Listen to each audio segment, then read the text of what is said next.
Hello, what's good, everyone? It's summertime! Oh my god! Naturally, it's time for some summer recommendations. Summer is honestly my favorite season ever. Although the Mumbai summers are pretty terrible sometimes, love them all the same because summers always just give me the vibes of like beaches and parties and joy and sunshine and vacations, and they also always put me in the mood for rom-coms and just wholesome vibes. And honestly, you're gonna get all of that in today's recommendations. So yeah, time to get into some summer reads, you guys, unless you don't like summer. But what is your favorite season? I'd love to know. Let me know in the comments. Let's just start breaking down all the recommendations and not waste any more time. The first book I have to recommend to you for your summer reads is The Whole Thing Together by Anne Richards. Now, she is the author of The Sisterhood of the Traveling Pants, you guys. Anyone who's my age has grown up with that movie, knows what that movie is. It's fucking iconic. If you've been lucky enough to read the book, I haven't yet, but I plan to hopefully at some point in my lifetime. She's the author of that, so it's her brainchild, and she wrote the whole thing together as well. And this book is amazing, you guys. I'm gonna be honest, I read this years ago, like years ago. I don't remember much except the thing that happens at the end, and I remember that I absolutely loved the book, and honestly those two things alone are good enough for me to recommend this book to you. It does get a little emotional, but in the best way. I think summers are just all about fun, but they're also about like acknowledging a shift in your life, in you. They're about family and changes, and a lot of that is this book. And I mean, look at this cover. Are you seeing this cover? That is summer through and through. Okay, let me just read the back for you so you have a proper understanding of what the book is about. It says, once Sasha's dad and Ray's mom were married and had 3 daughters, but the marriage crumbled. Now there are 2 new families with 2 new children, Sasha and Ray, and during the summer months they alternate sharing a rambling beach house. Teenagers now, Ray and Sasha find themselves becoming more and more curious about each other. When they finally meet, it's a summer filled with romance and secrets, and a tragedy that will break or heal their families forever. It's a fun ride, and it's very immersive too. She's an incredible author. I haven't read anything else from her, but I can say she's an incredible author. I don't see a lot of people talking about this book, so yeah, the whole thing together. Recommend. Next on the list is Since You've Been Gone by Morgan Matson. Again, look at that cover. Is that not summer? Oh my god, come on. Look at the back. Look at this. Okay, come on, this is the summer book. Okay, now if you've been watching my videos, you know that I talk about Morgan Matson quite a bit because she's one of my favorite authors, and she's basically really good at writing YA contemporaries which are so wholesome and genuine and chaotic and fun, and they tug at your heart and they just feel like a warm hug. And this one is summer at its peak. It's about these 2 best friends. They're like super tight, and one day one of the best friends just up and disappears with no note, no message, nothing. All she leaves behind is a to-do list for this friend that she has to complete over the summer. And then she meets a guy and she starts completing this list with him. And the list is super fun. We have things like kiss a stranger, go skinny dipping, steal something, break something, the backless dress and somewhere to wear it, dance until dawn, sleep under the stars, share some secrets in the dark. Like, it's just, this book is just, it's dripping with summer, and I've read this I think about 3 times now, and every single time I just feel so good after finishing this book. It's just a feel-good book. So yeah, there's a recommendation for your summer, Since You've Been Gone. Next, I have another book that I grew up on, which is John Green's Paper Towns. Again, John Green, very well-known author. I grew up on all his books. His YA books shaped me, shaped my teenagehood. I remember being obsessed with this book. Some of the quotes in this books were like my WhatsApp status, and I was posting about them everywhere, and like I would write them on my hand. Like, this book was something else for me. I haven't read this since, but clearly it left an impact on me. And there's a movie based on this book as well, which is also really good, so you should watch that as well. This book doesn't particularly take place over the summer or anything, but it just gives you those summer vibes. And they also do a road trip in the book towards the end. And road trips always have an association with summer, obviously. If you're not familiar with John Green's work, he writes again YA contemporary slash general fiction slash maybe romance, and his characters are usually very very different.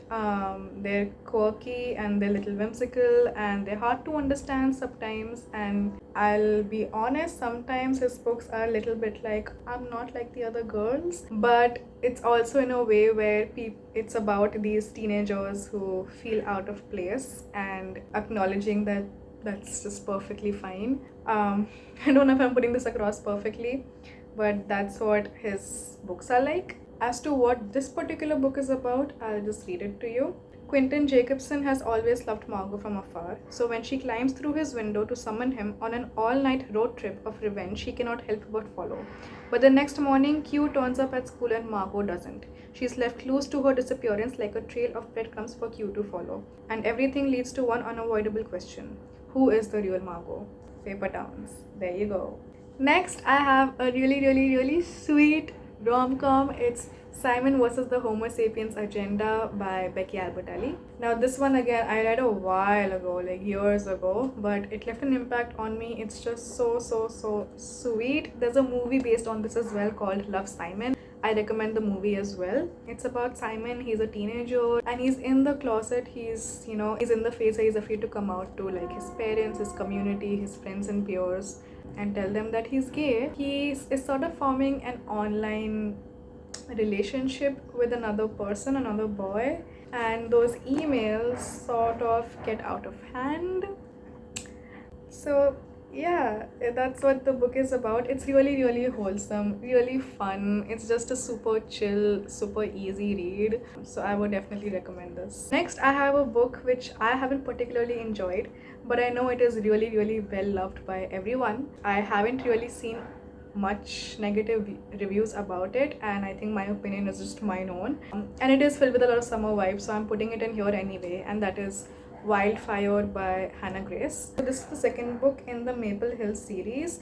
You don't have to read them in order. These are interconnected standalones, and every book follows a different hockey player basically. So he's a hockey player, but this is not a hockey romance, okay?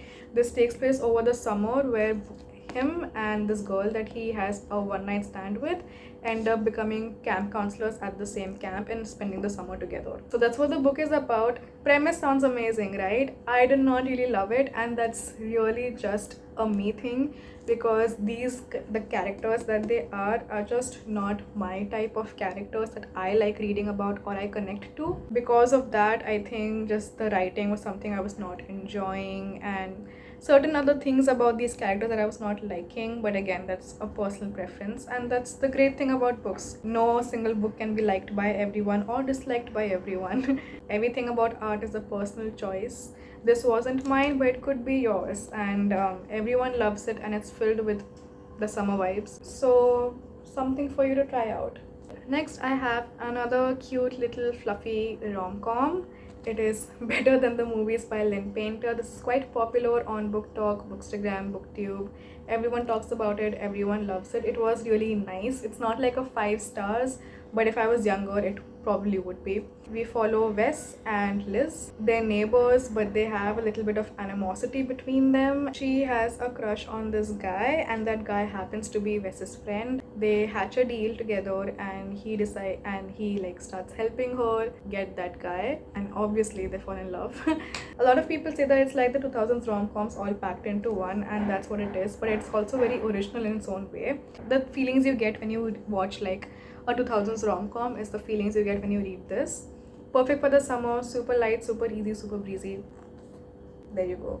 Next one is gonna be a little strange on this list. It doesn't entirely fit with all the other books in here, but it still makes sense, okay? It is We Were Liars by E. Lockhart. This is one of my favorite books of all time as well. I feel like I say that about a lot of books, but not really. But this really is one of my favorite books of all time. To this day, this is the only book ever which I finished reading. I got to the last page and then immediately started reading it again.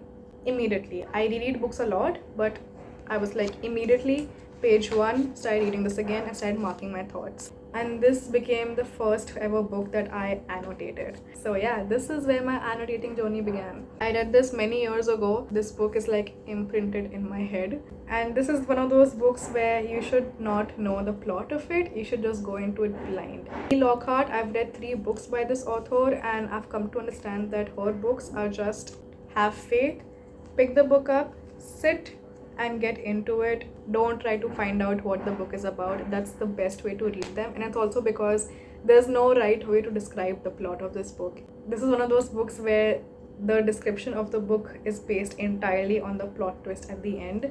So there's no way for me to encompass what this book is about. It does take place on an island. It's about a family who own a private island, and that's where the entire story takes place. So it has a lot of the summer beachy vibes. If you trust my recommendations, if you have been trusting my recommendations so far, please pick this up. You will not regret it. The next book I have to recommend is The Sun is Also a Star by Nicola Yoon. First of all, look at that cover. Stunning. This is one of the prettiest books I own, hands down. I can never stop looking at it. Oh my god. This book was a surprise for me back when I read it, because I've read another book by this author. It's Everything, and I didn't enjoy that book. But this one I actually really enjoyed. But it was a surprise for me because the premise of this book is not something I usually enjoy, okay? Because the book is essentially about these 2 people, Natasha and Daniel. They meet, they spend the day together, and Daniel is like convinced that he can make her fall in love, and that falling in love at first sight is a thing. And she's a complete skeptic about it. It's not the kind of premise I like usually. I hate these kind of books, but something about this book just did it for me. It was really cute, and also this wasn't just purely about romance. The way it's written is very interesting. There's a larger theme to the book than just the romance between them. But yeah, overall it's a really wholesome book, which is why it's in this list. So The Sun is Also a Star. And the last book I have on here is The Mistake by Elle Kennedy. This is a new adult hockey romance. It's the second book in the off-campus series. Again, you don't have to read them in the series. They are interconnected standalones. The first book in this, The Deal, is also a book I really love. In fact, I love it more than this. But that book doesn't particularly give me summer vibes. This though does give you a lot of summer vibes. Probably because the middle of this book does include a span of the summer. That's probably why, but it's really light and cozy. It's also very cute and joyful. It's about Logan and Grace. They have a sort of one night stand, but not exactly. They do spend some time together and they're really good together, but something happens and they end up going their separate ways. We see them be apart for a while, and once they come back together, Logan is determined that he's gonna get Grace back somehow, and that's the story we follow. But I really enjoyed it. I ended up reading this in one sitting because I was not able to put it down. Yeah, and it's a super short read as well, and I feel like short books is what really sets the summer vibe for me. That's The Mistake by Elle Kennedy. But that's all I have today for the summer recommendations. All of these are really great reads, and they're just gonna have a really wholesome good time. They're gonna leave you feeling really good, and I hope you enjoy these. Yeah, thank you so much for watching. I'll see you guys in the next one. Please like, share, subscribe and comment, and thank you so much for watching. I'll see you guys in the next one.